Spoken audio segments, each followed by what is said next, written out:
Hello, hello. I'm Strider, your host here at Author in the Headlights, and I want to thank you for joining us. And if you haven't yet, if you'll hit that subscribe button, you won't miss a single episode. Now, today we've got an amazing find here. We've got world-renowned, honestly, folks, Steve Berry with us. Woo! Good morning, Steve. Thanks for having me. You bet. Now, you are really known for your historical intrigue and contemporary suspense books. Mhm. Is that the only thing you write, or have you written other things? No, that's I write action, history, secrets, conspiracies. I've done 19 Cotton Malones and two Luke Daniels books, and then several novellas with Cassiopeia Vitt. And then I did seven standalones. So they're all basically the action, history, secrets, conspiracies. This book is a little different. This is action, secrets, conspiracies, no history.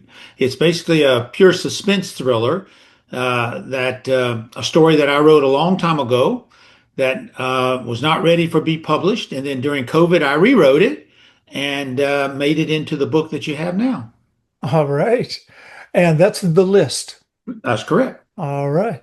And that's in the South, deep South. And gosh, I want to give a little background to you. You have been a trial lawyer for decades. You've been an elected official for another decade or so. Then is that when you got into writing after that? Like you retired and now you No, write? no, no, not at all. I was a lawyer for 30 years and I got started writing in 1990. That was my 10th year of practicing law. I had 20 more to go after that before I Oh, stopped. ho, ho. Um, but I was a lawyer and then I wanted to write and I started writing. But from the day I wrote my first word to the day I sold my first word was 12 years.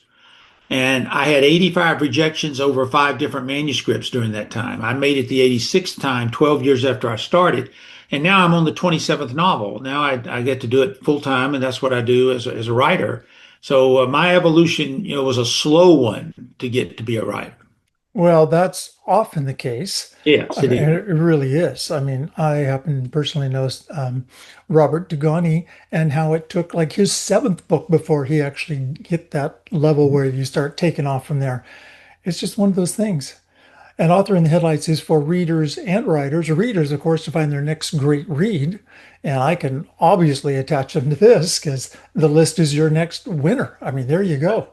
Mhm, thank And you. uh, and for the writers to know, it takes some time to get going sometimes. Yeah, you have to hang in there. I'm sort of the poster child for you can do it. It can be done. So you can't say it can't be done because I started with nothing, zero. It was a great exercise in this book when I pulled it out of the drawer in 2020 and I read what I had written 28 years earlier. And I've changed so much, in 28 years, you learn a lot about writing. And it was an interesting exercise to see when I rewrote it. It got much shorter, it got much tighter, it got much cleaner. And it was interesting to see what you learn over 28 years, how you immediately know how to fix certain things. Absolutely. In fact, I've got manuscripts, award-winning manuscripts that haven't been published because I look back now and go, I have learned so much. I need to totally rewrite that before I do anything with it. That's I what I get did with that. this book. I rewrote it from start to finish. All right. Now, probably my most favorite anyway, is your Cotton Malone series. And I will say, yeah, I've read a bunch and probably not all of them. I was surprised to see so many titles there that, oh, wait, I haven't read that one. I haven't read that one. A wonderful story. I love them and they keep going. Thank you. That he's my recurring character. I've done 19 books with Cotton, and I've done two with Luke Daniels. So it's they've had a good. He's a secondary character in the Cotton Malone series that has his own series a little bit. Hmm. So he's been fun. Cotton's great. He's not going anywhere. He'll be back next year. He was here this year. He was here in February with the Medici return. But so we got two books this year. But this is the last year of two books for me. Now from now on, it'll just be one. All right. And you've also got not only a great author yourself, but you've co-authored some books, haven't you? Yeah, the Luke Daniels books are co-authored with Grant Blackwood, and then the Cassiopeia Vitt novellas were co-authored with M.J. Rose. So yes, I had to have a little help with those. There's no way I could write two Cotton Malones or a Luke Daniels and a Cotton Malone in one year. There's just too much research. There's too much that has to go in there. Too much. No kidding. Now, how do you do that? How do you produce so continuously so many great books? What's your process? Are Well, you you have to stay ahead of yourself, and I stay 3 years ahead. So right now in my brain are three books. Next year's book, The Devil's Bible, is going through its final edits and done. And I'm also then researching and getting ready to start writing the next Scott Malone book, which will take place in Romania. And then I'm conceptualizing the book after that. So there's three in my head at all times. Uh, Wow. to make that. So I've learned to do that over 35 years. I've written at least a book a year for the last 35 years. So I've learned how to make that transition happen. I'm probably going to cut back down the road here to go to a book every 2 years is what I'm going to do coming up, probably after 2028. I'll go to a book every 2 years and kind of slow down just a little bit. And that's about where I stand. It just takes me, I do so many other things. It's hard to process all that. Now, when you work at that, are you a plotter or are you a pantser? How do you? I used to be a plotter religiously, but I find myself now more a pantser. I'm sort of a little of both. I plot and pants, but in the early days and for many years, I didn't pants at all. I did my plotting and I stuck with it. But I find myself more and more a pantser today. It's just, I don't know. Once you do it for a while, you can do it, and with confidence, you can move around, you can change and adapt. And so I find myself more being a pantser. Well, like any trade, there are tools of the trade. Yes, And like anybody can swing a hammer, but not everybody can build a house. My that's mom taught me exactly that. exactly You, right. you learn what it takes as you go, and hopefully you learn more as you go too. Yes. Now, being a trial lawyer for those decades and everything else, um, do you sometimes get tangled in how much you know in protocol versus what you can put on the books? Does it help you or did it Doesn't just help or even? hurt one way or the other. You learn now. The draft I read, from 2000 from 1992 had a lot of extraneous stuff that didn't need to be in there. Yeah, but that was me not knowing how to write a novel at that time. So that's why it got shorter. It got 15,000 words shorter. You learn what to put in and what not to put in, what's interesting and what's not interesting. And this isn't really a legal thriller. It's more a suspense thriller, a pure suspense thriller, even though the lead character is a lawyer. It's not a courtroom drama. There's no courtrooms or anything in this. It's a war. It's a civil war between three owners of this company who are battling to survive among each themselves. And Brent Walker, the hero, is caught in the middle of that civil war, and he has killers coming after him to kill him. And to save himself, he's got to find and decipher the list. And that is the list and the Mhm. name of the book. And yeah, that's awesome stuff.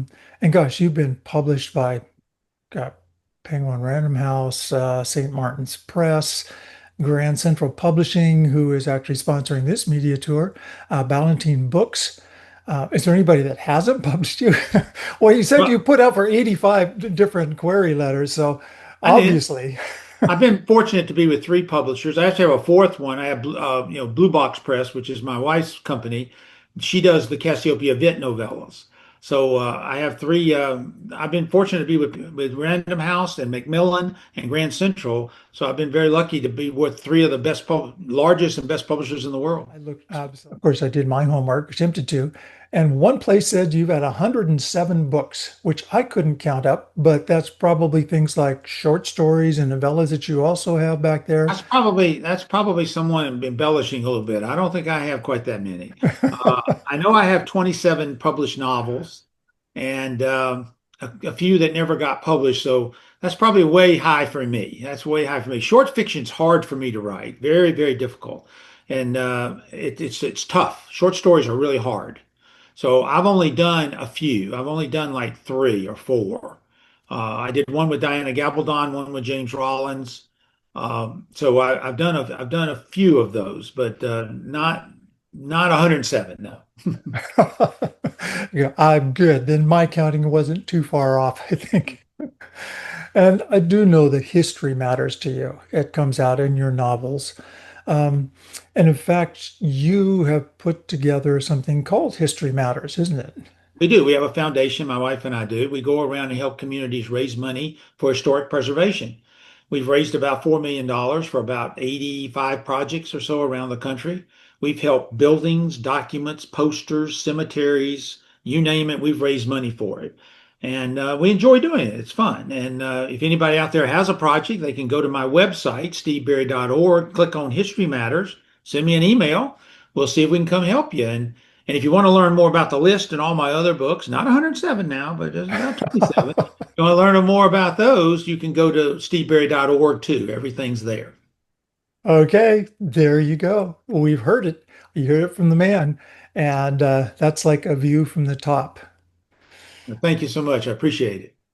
You bet. And I also know you are busy, so we're not going to take too much of your time today. I truly thank you for joining us here at Author in the Headlights. And your books, at least a hunk of them, will be available on DurhamPublishing.com's bookstore there too, as well as links to everywhere else they're sold. Thank you so much. Okay, Steve, thank you for being with us today. And the rest of you, until next time, I'm Strider, your host here at Author in the Headlights, sponsored by DurhamPublishing.com. Bye bye. And the